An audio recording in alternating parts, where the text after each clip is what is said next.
quand on ouvre un fichier PowerPoint, on va avoir une diapositive qui va se mettre devant nous. Et puis juste à côté, vous avez normalement les séries de diapositives que vous pouvez mettre dans votre présentation. Donc, quelle est l'utilité de PowerPoint? C'est un logiciel de présentation avec des supports visuels animés ou non, qu'on peut faire lors des conférences, de présentations de cours. On peut aussi faire des présentations interactives comme des jeux, des quiz. On peut aussi faire de l'édition, montage, photo et vidéo. Et on peut aussi faire des animations. Donc on verra ces choses-là en détail dans cette partie.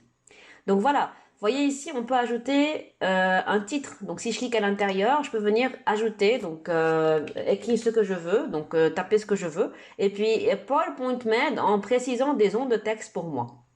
Au cas où j'ai besoin d'introduire un autre style de diapositive, ce qu'on peut faire, je peux venir dans Accueil et cliquer sur Disposition. Et là, vous voyez bien qu'il y a plusieurs styles de disposition, si vous voulez, de titres qu'on peut avoir. Par exemple, si je clique sur celui-là et que je l'introduis, vous allez voir ici que voilà, ça a changé et que j'ai ici une autre disposition. Je peux cliquer à l'intérieur pour introduire du texte ici et puis après à l'intérieur pour introduire du texte ici.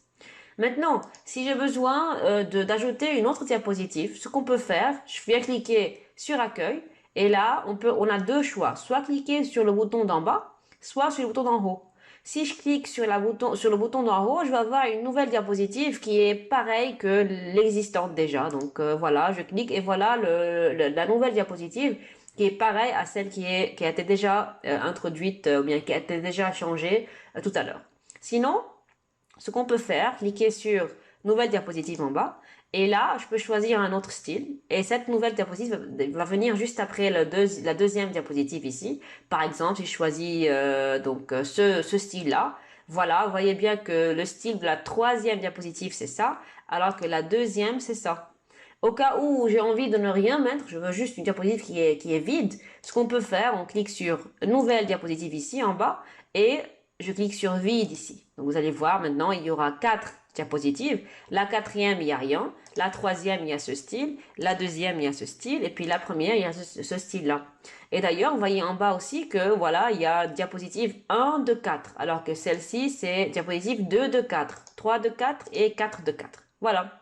Donc voilà comment on peut introduire une diapositive avec des styles, avec des zones de texte qui sont différentes l'une par rapport à l'autre. Et puis si je viens encore ici, ce qu'on peut faire, c'est réutiliser des diapositives de d'autres présentations. Au cas où j'avais déjà développé un PowerPoint avant et que il y avait des diapositives qui m'intéressent, je peux venir réutiliser les diapositives de mon document que j'avais déjà développé. Donc voilà, au cas où j'ai encore besoin d'ajouter d'autres diapositives, au lieu de venir cliquer sur accueil après une nouvelle diapositive, ce qu'on peut faire, c'est cliquer ici, donc dans la colonne, bouton droit, et puis je peux venir cliquer sur nouvelle diapositive et je vais avoir ici donc la nouvelle diapositive.